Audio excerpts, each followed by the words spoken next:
Hello guys. So we will look at the editorial analysis of 10th of December.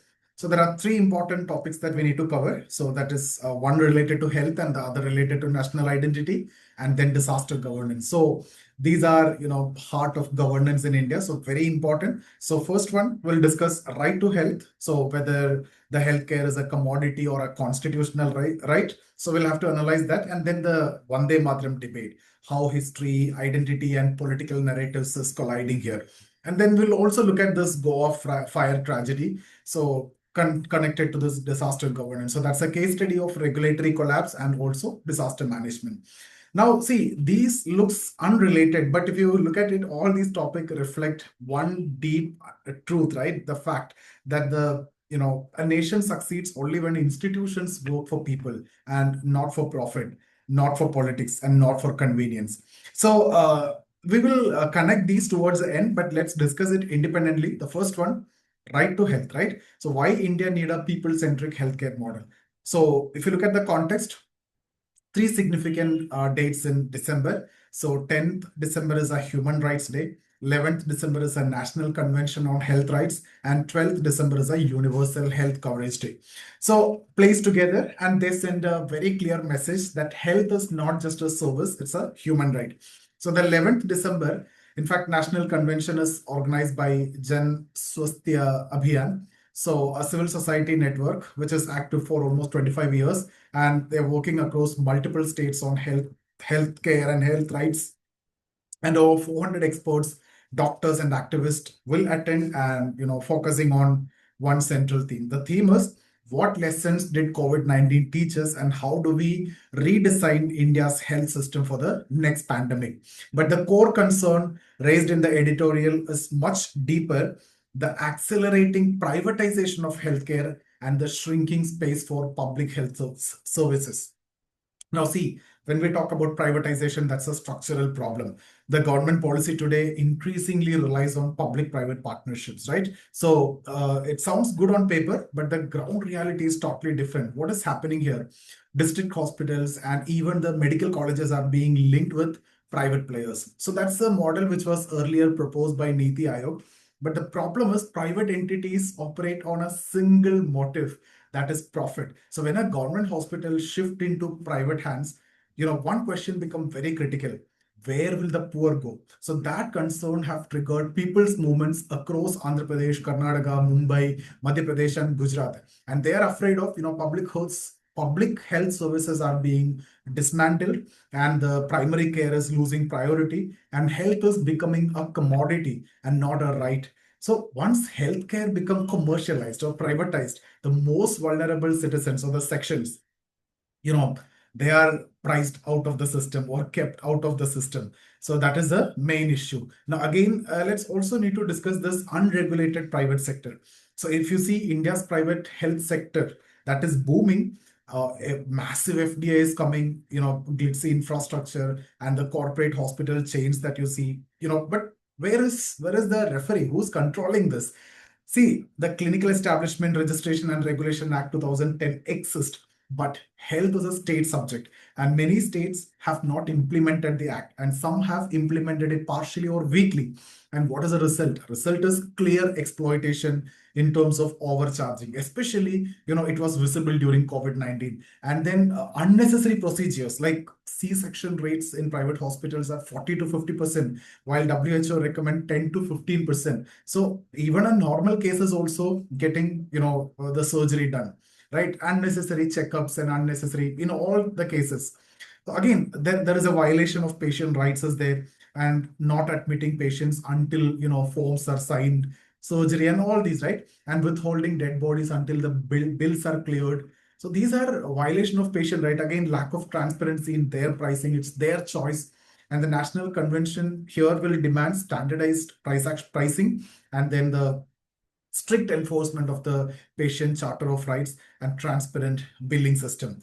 Now, let's also discuss India's low public spending on health.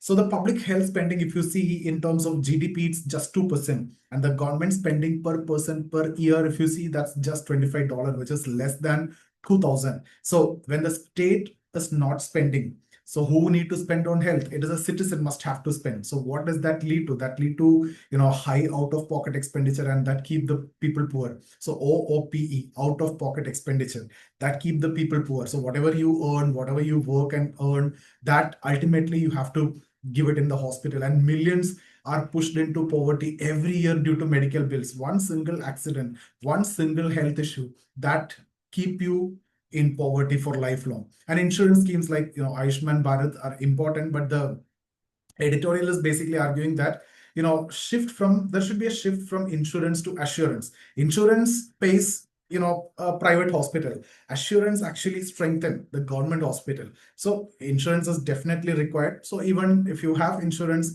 Ayushman Bharat, even if you go to private hospital, the payment will be done, but what is required is assurance. Okay, so what we need is, we need to invest in primary health centers. You need to invest in the district hospital, community health workers, and the preventive medicine also. Now, there is a aspect of neglect of the frontline health workers also, especially during COVID. We clapped plates and lit lamps for them. But you see, these symbolic appreciation does not feed their families. That won't work actually. So the ASHA workers, ANMs, and Anganwadi workers, the nurses, many are still treated as kind of volunteers. And if you look at the salaries of nurses, low wages, and then there is no job security. 6,000, 8,000, 10,000, there's a kind of salary or the wage the nurses are getting. And think about the other staffs also at the lower level. There are no social security benefits, and unsafe working condition also. So a strong public health system that rests on the shoulders of these workers. So if you need to if you need to improve the health system, you need to take care of them. Very important. Their dignity and the rights are non-negotiable at any point of time. Then there is a problem with the medicines.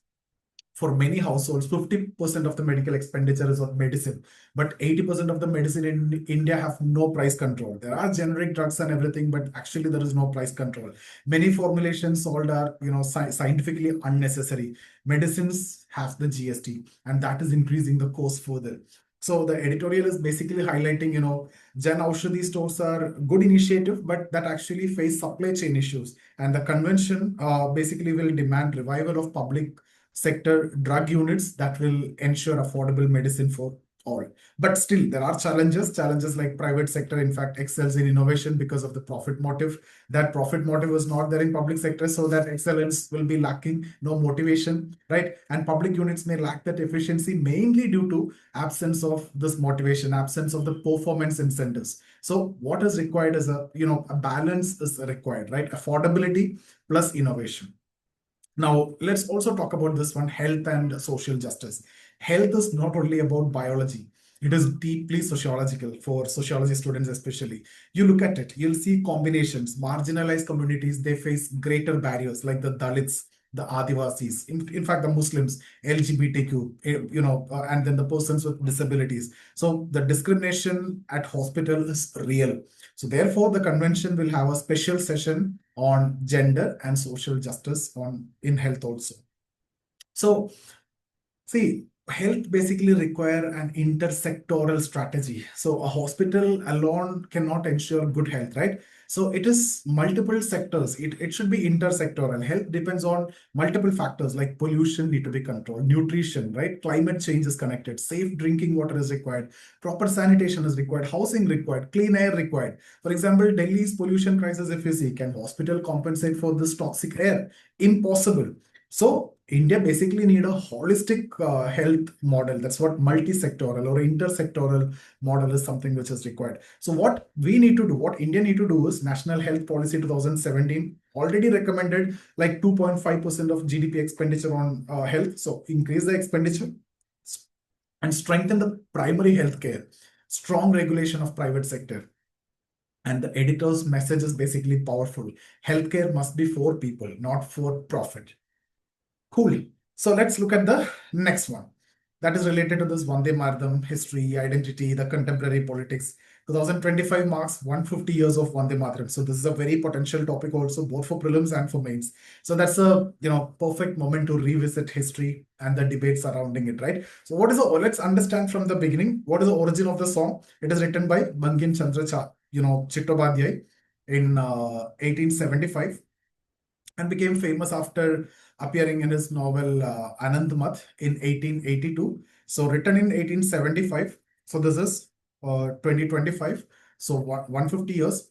And it was appeared in Anandamath in 1882. So the novel was based on, Sannyasi rebellion, which was in 1770 in Bengal. And first public performance, it was in 1896 Congress session. It was sung by Rabindranath Tagore, right? So the song quickly became, unifying cry, especially during the Swadeshi movement and, protest against partition of Bengal. At this point of time, it became very popular, and British administration feared its mobilizing power and banned this also. And then there is a controversy in 1937. The core tension arose at the 1937 Congress session. Why? Because the later stanzas of Vande Mataram include imagery of Durga, Lakshmi, and Hindu goddess metaphors. For monotheistic religion like Islam, the idol worship is prohibited. So what Muslim League argued is singing these stanzas that force them into religious imagery that they cannot accept. So the Congress leaders actually consulted Tagore, Nehru, Bose, and Azad. And what was the compromise? Only the first two stanzas, purely describing Mother India, would be sung. So that basically preserved the unity. I hope you got the reason. So towards the end, that was actually not sung. And the post-independence decision, right, on 24th Jan 1950, the Constituent Assembly declared Janaganamana as a national anthem and Vande Mataram as the national song with equal status to national anthem. So the distinction is clear, but very clearly dignified: national anthem and national song. Now, what is today's debate in Parliament? So this is the 150th anniversary, right? So some leaders criticize Congress for accepting that 1937 Congress, this compromise, right? So they have argued that this was kind of appeasement and, contributed to partition. So the opposition leaders, in fact, countered, that unity was a priority and that's why it was done. And the context matters. Context is important. So that context, that was the decision which has to be taken, and history cannot be weaponized for political gain. And the editorial basically wants, using history as a weapon will divide the nation. So just like two brothers cannot reconcile if they keep, reopening past wounds, a country cannot progress if it constantly relitigate the historical decision. Then it keep going on. So millions of Muslims, sang Vande Mataram during the freedom struggle. To ignore this, is to misunderstand the inclusive spirit of national movement. So you can't do that. So if you look at India's strength, that lies in social cohesion and not, religious majoritarianism. So that's what the editorial is discussing. Now, coming to this Goa blaze, that's a case study in disaster management. A horrific fire in Goa nightclub that killed over 25 people, and the fire department report was blunt. This was not an accident; it was a man-made disaster. When we talk about disaster, we talk about accident or the natural disaster and man-made disaster. So there's a clear case of man-made disaster. So what went wrong here? No fire NOC. The club was operating without the NOC which is mandatory. So without mandatory NOC, the club was operating, and the NOC basically certify few things like the fire exits, sprinklers, and fire resistant materials and the safety compliance. But the club had none of them, and the demolition notice ignored. The local panchayat have already issued a notice to demolish the illegal structure, and no action is taken upon that. And then, highly flammable decor, the wooden panels, the wooden ceiling, the wooden interiors, it's perfect fear actually for such kind of scenario. And the poor ventilation also. Most death occurred mainly due to the toxic smoke and, carbon monoxide and the lack of oxygen. So in fact, people fainted before they could escape. So that is one of the main reason. Now, there's a if you look at this, there is a pattern across India. This is not an isolated tragedy. Virudnagar in Tamil Nadu, frequent fire accidents in fire workers unit is happening there. Madurai also, but Virudnagar is very important for this. Kolkata, the Stephen Court fire, and then Kurnool, Andhra Pradesh, the bus fire, and ICU fires during the COVID-19. Delhi Ubhar Cinema, 1997, the exit doors were blocked and 59 deaths. So the pattern, if you look at the pattern, there is one single truth that you can see that the regulatory enforcement in India is collapsing. See, we have the National Building Code 2016, we have the state fire safety laws, right? And then the clear protocols are laid down. But the problem is no implementation. And this is, kind of reactive governance, not proactive governance. So the system wake up only after people die. Why this enforcement is failing? Firstly, because of corruption, right? NOCs issued without inspection. So corruption. Then the political patronage.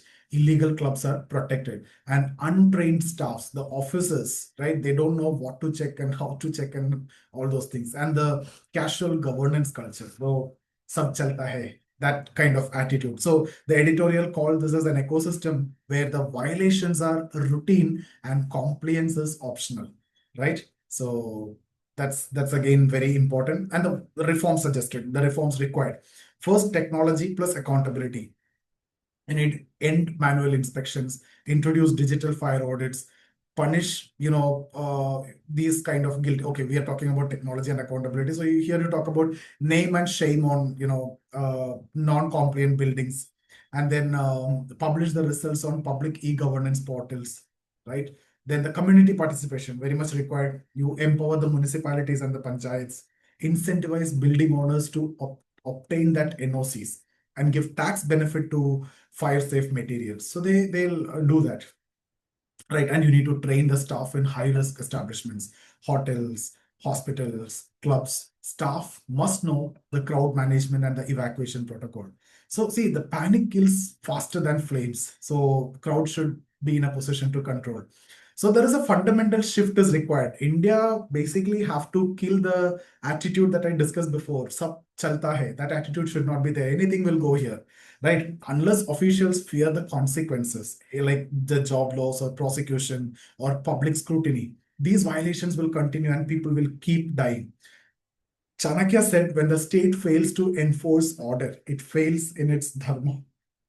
And this tragedy proves that very same point. So these are the three editorials, one related to health, the other related to identity, and the other related to disaster management. So what, in fact, if you compare all the three, it teaches a very important lesson. A strong nation is not built through speeches or symbols, right? It is built through systems, healthcare system that need to protect the poor, a national identity that unites and not divide. The historical tensions, you can't bring it again, especially a country like India where the diversity is heavy, right? And the governance model that prevents tragedies rather than react to them. You need a proactive setup rather than a reactive setup. So the good governance is not just about abstract theory. It's lived reality in hospitals, in parliament, in nightclubs, in our everyday life. So that's about the session. Thank you so much for watching. I see you in the next video. If you're looking for any mentorship or classes or test series for UPSC, get in touch with us. See you there.